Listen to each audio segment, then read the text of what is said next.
Allah berfirman Ta'ala Alif Lam Mim Ghuribatir Rum fi adnal ard wa hum min ba'di ghalabihim sayaghlibun fi bid'i sinin. Shadaqallahul azim. Ini ayat menarik, yes. Kalau tadi kita cerita Allah menceritakan tentang apa yang sudah terjadi. Kali ini Allah menceritakan tentang apa yang akan terjadi. Ini menarik ya, Pak. Nah, menariknya di mana? Mari kita lihat di sini. Di sini Allah nyatakan Ghuribatir Rum, bahwa Rum itu, saudara, kita lihat telah dikalahkan bangsa Romawi. Rum itu bangsa Romawi. Dulu ada dua kekaisaran yang berkuasa di dunia. Kekuasaan yaitu kekaisaran Romawi dan kekaisaran Persia. Nah, Allah di sini menceritakan dalam Al-Quran Ghuribatir Rum, bangsa Romawi dikalahkan. Nah, di negeri terdekat, Allah sebutin tempatnya fi adnal ard, nggak jauh-jauh kok dari Mekah, saudara. Tapi yang menarik, Allah kasih berita wahum min ba'di ghalabihim sayaghlibun, dan mereka itu bangsa Romawi setelah dikalahkan akan menang. Bahkan menariknya Allah nyatakan menangnya fi bid'i sinin, hanya beberapa tahun lagi. Masya Allah. Waktu ayat ini turun, saudara, bangsa Romawi baru dikalahkan oleh bangsa Persia. Pada saat itu penduduk Mekah termasuk kita punya Nabi alaihi salatu wassalam dan para sahabat mendengar kabar akan terjadi perang besar antara kekaisaran Romawi dengan kekaisaran Persia. Nah, orang-orang musyrik di kota Mekah itu mendukung Persia. Nah, karena sama-sama musyrikun, sama-sama penyembah berhala, ada nyembah api, saudara. Pokoknya orang-orang kafir Quraisy itu berharap pokoknya Persia menang. Sedangkan Nabi dan para sahabatnya berharap Romawi yang menang. Saudara, ini bukan lagi taruhan bola ini ya. Kenapa Nabi berharap dan para sahabat supaya Romawi menang? Karena Romawi saat itu mereka itu ahlul kitab. Paling tidak ada kesamaan-kesamaan ajaran yang mereka gunakan dengan ajaran yang dibawa oleh Nabi. Ada harapan biar Romawi yang menang, jangan sampai Persia yang menang. Karena berarti saat itu dikenal Persia ini untung luar biasa kalau sudah menguasai satu wilayah. Nah, singkat cerita, saudara, Romawi kalah. Romawi, senangnya orang kafir Quraisy pesta di kota Mekah. Wah, pesta luar biasa, senang. Mereka datang ke patung-patung mereka, berhala mereka. Mereka menganggap ini pokoknya udah kemenangan mereka juga, ya Pak. Senang. Kemudian turun ini ayat kepada Nabi alaihi salatu wassalam. Allah kasih tahu Nabi, Ghuribatir Rum, bangsa Romawi memang sudah kalah. Fi adnal ard, jadi dihembuskan dari negeri yang gak jauh, dekat. Cuman dikasih kabar Allah kepada Nabi, wahum min ba'da ghalabihim sayaghlibun, dan Romawi ini setelah kekalahan mereka bakal menang. Dahsyatnya Allah kasih kabar fi bid'i sinin. Kalau disebut bid'i sinin itu antara 1 sampai 9 tahun, nggak lebih dari 10 tahun. Mungkin 3 tahun, mungkin 7 tahun, mungkin 8 tahun. Fi bid'i sinin. Nabi sampaikan ini wahyu, saudara, kepada para sahabat, ya, dan didengar orang-orang kafir Quraisy. Nabi ditertawakan, ya. Muhammad ada-ada aja. Udah jelas-jelas Romawi kalah, masa pakai berharap menang. Mana mungkin menang dalam waktu bid'i sinin? Ini Romawi ini kalah fatal, tentaranya banyak mati, hancur-hancuran. Nggak mungkin dalam 10-20 tahun bisa menang lagi, nggak mungkin. Dia mesti membangun kekuatan lagi, mesti membangun persenjataannya lagi. Itu membutuhkan waktu puluhan tahun baru dia bisa menang lawan Persia. Mana mungkin bid'i sinin? Muhammad mimpi. Bohong, itu bukan wahyu, itu khayalannya Muhammad. Orang-orang kafir begitu ya. Tapi orang-orang beriman, amanna billah wa bima jaa anillah ala muradillah. Kami beriman kepada Allah. Kalau Allah kasih kabar seperti ini, pasti benar. Dan pasti Romawi menang. Hanya dalam bid'i sinin. Lalu apa yang terjadi? Mari kita lihat. Fakta sejarah. Tahun 614 Miladia, Romawi kalah oleh Persia, lalu turun surat Ar-Rum ayat 1-4 yang tadi kita baca, yang menginformasikan bahwasanya Romawi akan menang dalam beberapa tahun ke depan, antara 1-9 tahun. Kemudian di tahun 622 Miladia, berarti berapa tahun? 8. Terjadi lagi perang antara Romawi Persia, cuma 8 tahun. Dan faktanya kali ini Romawi menang besar atas Persia. Subhanallah. Jadi setelah ayat itu turun, 8 tahun kemudian terjadi kemenangan Romawi mengalahkan Persia, persis seperti yang Allah beritakan. Subhanallah.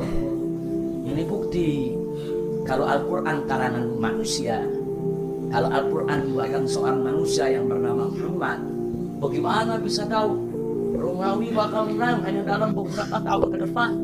Dengan yakin, nggak pakai kira-kira lagi ngomongnya. Ini duga-duga, kira-kira enggak. Dipastikan menang. Saudara, kenapa Al-Quran bisa memastikan? Karena Al-Quran datang dari Allah yang Maha Agung. Allah yang bisa memastikan segala sesuatu. Dan Allah Maha tahu kalau Romawi pasti akan menang setelah kekalahannya. Alhamdulillah. Nah, ini bukan ramalan atau prediksi Al-Quran. Jangan nanti bilang ini ramalan Al-Quran. Al-Quran bukan kitab ramalan. Allah itu bukan peramal. Allah itu Tuhan pencipta alam semesta dan yang menentukan takdir kita semua, saudara. Dan ini juga bukan ramalan Al-Quran atau prediksi, bukan. Ramalan bisa benar, bisa salah. Prediksi bisa benar, bisa salah. Ini merupakan mukjizat kebenaran Al-Quran. Nah, ini yang disebut mukjizat ilmiah. Al-Quran bicara tentang sesuatu yang akan terjadi. Ternyata hanya beberapa tahun ke depan terjadi persis seperti diberitakan Al-Quran. Nah, inilah salah satu mukjizat ilmiah Al-Quranul Karim. Sampai di sini jelas? Jelas? Nah, jadi saya mau tanya, berarti Al-Quran itu karangan manusia atau datang dari Allah? Datang dari Nabi atau datang dari Allah? Yakin? Percaya? Beriman? Indah tidak Al-Quran? Ayo semua saya tanya, indah tidak Al-Quran? Hebat tidak Al-Quran? Dahsyat tidak Al-Quran? Berita Al-Quran akurat tidak? Berita yang disampaikan benar tidak? Alhamdulillah. Tadi soal kota Iram, Al-Quran bicara masa lalu. Lalu ada kota Iram, begini. Akhirnya terbukti. Nah, terbuktinya di tahun 1800-an, 1900-an. Kalau ini enggak, Al-Quran cerita apa yang bakal datang besok, yang akan terjadi. Hanya dalam 8 tahun langsung terbukti. Inilah kedahsyatan Al-Quranul Karim. Yang begini ini perlu kita sampaikan kepada seluruh umat Islam, bahkan kepada orang kafir, saudara. Kenapa? Karena tidak sedikit orang-orang kafir juga mencari kebenaran. Ada orang-orang kafir yang pengen cari mana sih agama yang benar. Nah, keajaiban Al-Quran semacam ini sampaikan ke orang kafir biar mereka tahu. Ini loh Al-Quran. Kalau Al-Quran buatan Muhammad, mana mungkin ada ayat begini. Kalau Al-Quran buatan manusia, kan bisa dia tahu tentang kota Iram dan seterusnya. Sampaikan.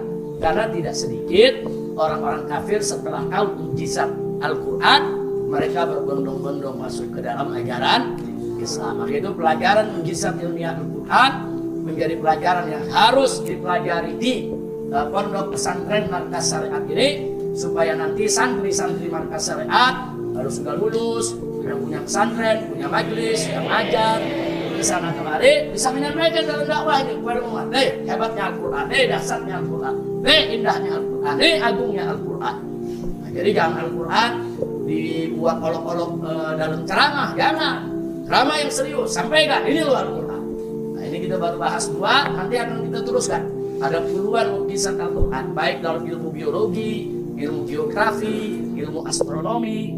Nah, nanti akan kita pelajari. Insya Allah setelah slide nanti ini akan kita pelajari. Ini mukjizat ilmiah Al-Quran yang berkaitan dengan astronomi. Nah, jadi ini dulu kita beresin mukjizat ilmiah Al-Quran.